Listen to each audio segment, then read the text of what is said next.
Hey everyone, welcome back to Smart 4 Home. Today we're diving into the latest trends with Instagram story templates for July. Whether you're a content creator, influencer, or just looking to spice up your Instagram game, stick around because we've got some exciting templates to share with you.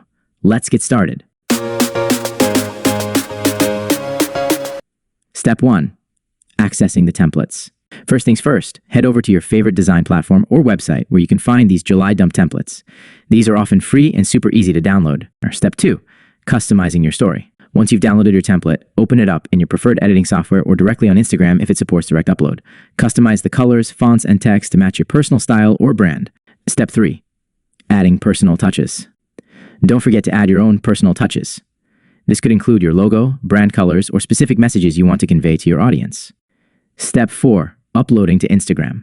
Now that your template is ready, it's time to upload it to your Instagram story. Navigate to the story section, select your template, and post away. Conclusion.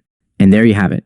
Using July Dump Instagram story templates is a fantastic way to engage your audience and keep your content fresh. Have fun experimenting with different designs and let us know in the comments which template was your favorite. If you found this video helpful, don't forget to like, share, and subscribe for more tips on social media marketing and content creation. Thanks for watching, and we'll see you in the next one.